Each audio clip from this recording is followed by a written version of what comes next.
Hello class 12th। आज हम देखेंगे आर्ग्यूमेंट्स एंड पैरामीटर्स। तो बहुत सा कन्फ्यूजन रहता है कि आर्ग्यूमेंट भी कब कह रहे हैं, पैरामीटर्स भी कब कह रहे हैं।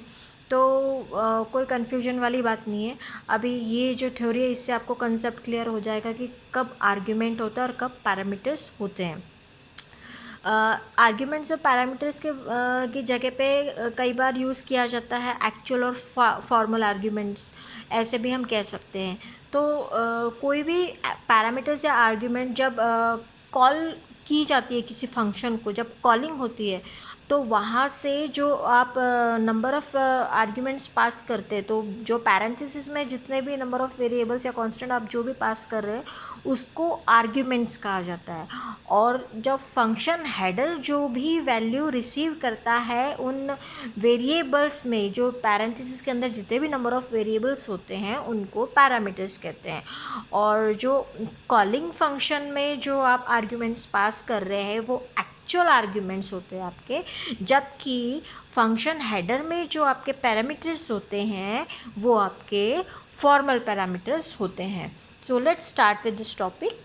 As you know that you can pass a value to a function. For this you define variables to receive values in function definition and you send values via function call statement. आप values को या फिर variables को या फिर expression को आप send करते हैं फंक्शन कॉल स्टेटमेंट से।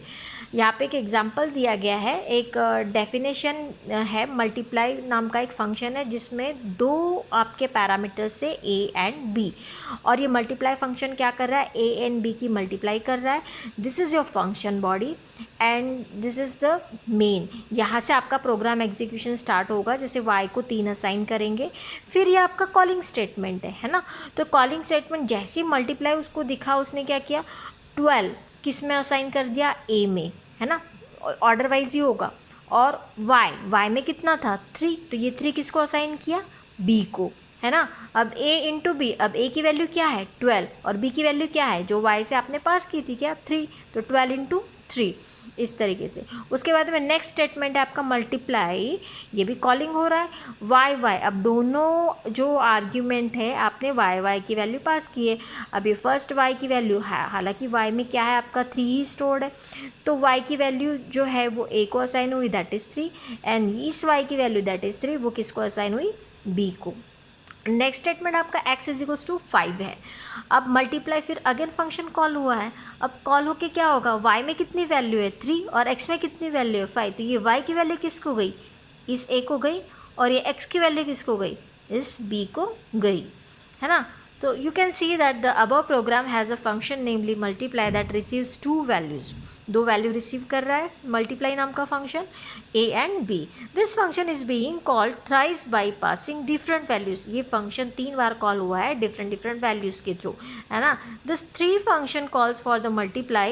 पहली बार आपने कॉल किया 12 और y के साथ में, दूसरी बार दोनों बार y पास किया है, और तीसरी बार में आपने y और x को पास किया है। With function call 1, the variable a and b is function header will receive the values y and y 12 and y respectively. Function call 2 में जो है, जो variable a and b in function header वो कौन सी values को received कर रहे हैं, y एंड y को।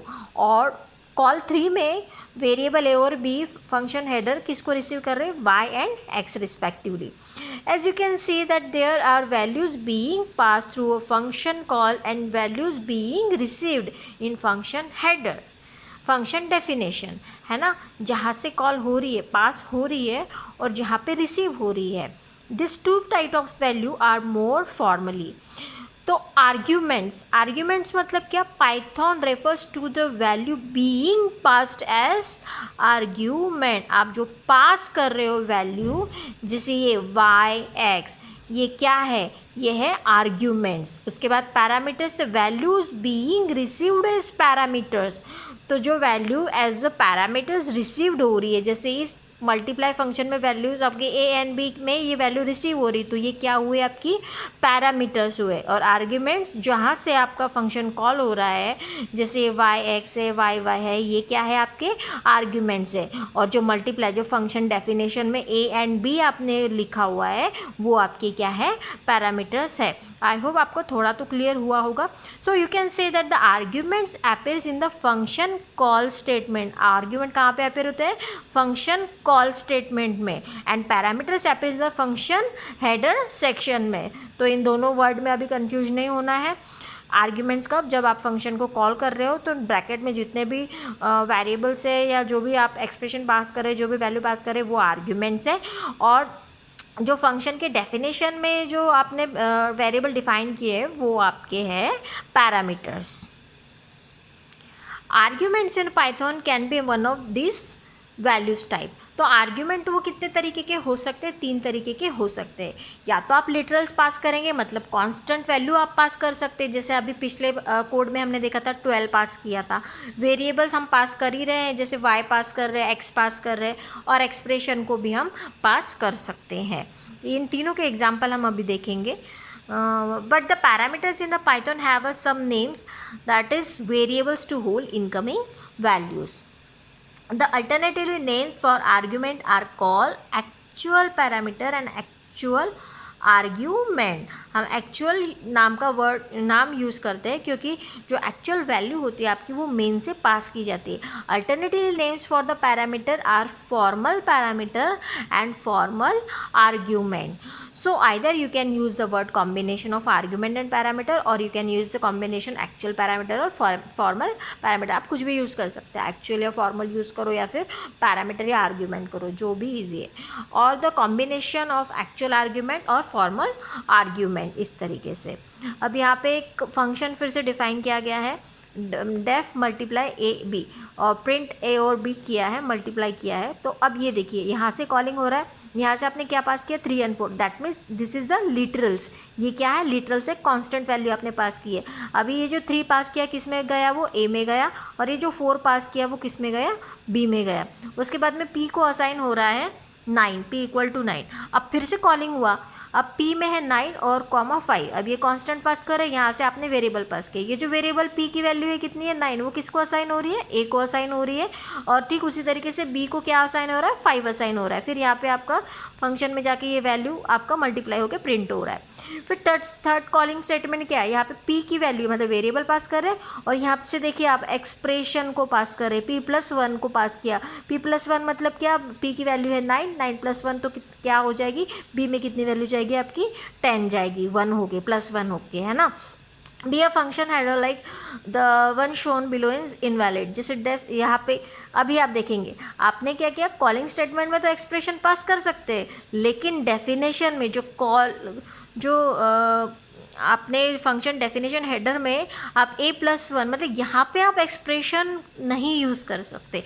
यहाँ पे वेरिएबल्स ही होनी चाहिए, यहाँ पे एक्सप्रेशन नहीं चाहिए, ठीक है। So function header can not have a expression, it can have just names और आइडेंटिफायर्स और to hold the incoming value. Just variables ही चाहिए जो कि आनी हुई जो कॉलिंग फंक्शन से जो वैल्यू आ रही है उसको वो एक्सेप्ट कर सके। Please remember one thing, if you are passing the values of immutable type मतलब number, string, etc. to the called function, then the called function cannot alter the values of passed argument। क्यों नहीं alter कर सकते, क्योंकि ये immutable type के, तो कैसे अल्टर हो जाएंगे। But you are passing the values of the mutable type जो कि चेंज हो सकते हैं, लिस्ट है, डिक्शनरी है, then call function would be able to make the changes in them. मतलब जो वैल्यू म्यूटेबल टाइप की है वो फंक्शन में जाके आप उसको चेंजिंग तो कर सकते हैं, लेकिन जो इम्यूटेबल टाइप की जो चेंज ही नहीं हो सकती वहाँ पे आप कुछ चेंजेस उसमें नहीं कर सकते, ये तो कंसिडर ही है। अब बात करेंगे पासिंग पैरामीटर्स की। तो पासिंग पैरामीटर्स मतलब किस तरीके के पैरामीटर्स आप पास कर सकते हैं और क्या क्या मतलब कि कौन से वैल्यूज़ आप कैसे कैसे पास करेंगे, उनका सीक्वेंस या उनका ऑर्डरिंग कैसे रहेगा, वो सभी है इसमें। Up till now you learn that the function call must provide all the values as required by function definition. For instance, if a function header has 3 parameters, name its header, then the function call should also pass the 3 values. ये तो आपको भी पता है कि function header में अगर आपके 2 वेरिएबल या 3 वेरिएबल आपने डिफाइन किए हैं तो कॉल करते वक्त भी उतने ही आर्ग्यूमेंट आपको पास करने हैं. वही स्टेटमेंट ये कह रहा है कि पास द 3 वैल्यूज़. अगर 3 आपने डेफिनेशन में दी है वैल्यूज़ तो कॉल करते वक्त भी आपको 3 आर्ग्यूमेंट पास करने होंगे. It is compulsory. Other than this Python also provide some other ways of sending matching arguments and parameters. Python support 3 types of formal arguments और पैरामीटर्स. तीन तरीके के फॉर्मल और आर्ग्यूमेंट और पैरामीटर आर्ग्यूमेंट्स होते हैं. तो पहला है कि positional arguments.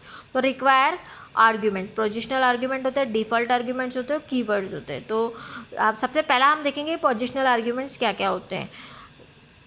Positional arguments, till now you have seen that when you create a function call statement for a given function definition, you need to match the number of arguments. तो यहाँ पे खाली नंबर ऑफ़ आर्ग्यूमेंट्स मैच होते हैं और जिस orders में values लिखी जा रही है, जिस ऑर्डर में पास की जा रही है, उसी ऑर्डर से वो वैल्यूज़ जो है वेरिएबल्स को असाइन होती है. And argument with number of parameters required. For example, if a function definition header is like, अब ये एक चेक नाम का फंक्शन है, इसमें 3 पैरामीटर है, आपको भी दिख रहे हैं A, B, C. अब यहाँ पे नंबर ऑफ़ पैरामीटर्स कितने, 3 पैरामीटर्स है. लेकिन जब आप कॉल करेंगे तो आपको ठीक एग्जैक्ट 3 ही आर्ग्यूमेंट आपको कॉलिंग के वक्त पास करने पड़ेंगे. तो यहाँ पे देखिए कॉलिंग आपको दिख रहा है चेक XYZ. अब इसमें क्या होगा, ऑर्डरिंग आप देखिए XYZ ABC. तो X की वैल्यू किस में जा रही है, A में, Y की वैल्यू किस में जा रही है, B में, और Z की वैल्यू किस में जा रही है, C में जा रही है. ठीक उसी तरीके से नेक्स्ट कॉल स्टेटमेंट क्या है, चेक 2XY. अब ये 2 की वैल्यू कहाँ गई, A में गई, X की वैल्यू किस में गई, B में गई, और Y की वैल्यू किस में गई, C में गई. तो इस तरीके से आपको ऑर्डरिंग समझ में आ रहा होगा कि कैसे ऑर्डरिंग हो रही है और कैसे वैल्यू पास हो रही है. थर्ड कॉल स्टेटमेंट आप देखिए कि ये जो 2 है वो A को असाइन हुआ, ये जो 5 है ये B को असाइन हुआ, और ये जो 7 है C को असाइन हुआ. तो इस तरीके से sequence wise, order wise values जो है असाइन की जाती है. जिस सीक्वेंस में आप पास कर रहे हो उसी तरीके से ये असाइन हो रही है. से in all the above function call, the number of passed values argument has match with the number of received values. Same exactly वो पहले नंबर ऑफ आर्ग्यूमेंट्स मैच करता है कितने की, वहाँ पर 3 पैरामीटर, तो यहाँ से भी कितने आर्ग्यूमेंट्स आ रहे हैं, 3 ही आर्ग्यूमेंट्स आ रहे हैं. Also the values are given और मैच पोजिशन वाइज और ऑर्डर वाइज. फिर पोजिशन वाइज या ऑर्डर वाइज भी मैच होता है. That is the first parameter receive the value of the first argument, second parameter is the value of the second argument and so on. अब function call, जैसे यहाँ पे function first call, ये वाला first है ना, तो A will get a value of X, B will get a value of Y, यही चीज़ मैंने अभी आपको बताई थी, and C will get a value of Z. ठीक उसी तरीके से फंक्शन 2 कॉल स्टेटमेंट में क्या हो रहा है कि A get a value of 2, B gets a value of X and C gets a value of Y. अब थर्ड स्टेटमेंट, थर्ड कॉलिंग की बात करेंगे तो क्या हो रहा है कि A gets a value of 2, B gets a value of 5 and C gets a value of 7. Thus, through such function calls, the argument must be provided for all the parameters required. The values of the arguments are matched with parameters positions order wise. This way, the parameters and arguments specified in call, positional arguments and required argument or mandatory arguments, so as no value can be skipped from the function call or you cannot change the order. आप order भी change नहीं कर सकते और number of arguments भी आप change नहीं कर सकते. Example, you cannot assign value of first argument to the third parameter. Exactly, पहले पैरामीटर की वैल्यू या पहले आर्ग्यूमेंट की वैल्यू या तीसरे पैरामीटर्स को आप नहीं पास कर सकते. जो ऑर्डर वाइज है, जैसे आपने पास किया है उसी ऑर्डर में, उसी सीक्वेंस में वो वैल्यू असाइन होगी.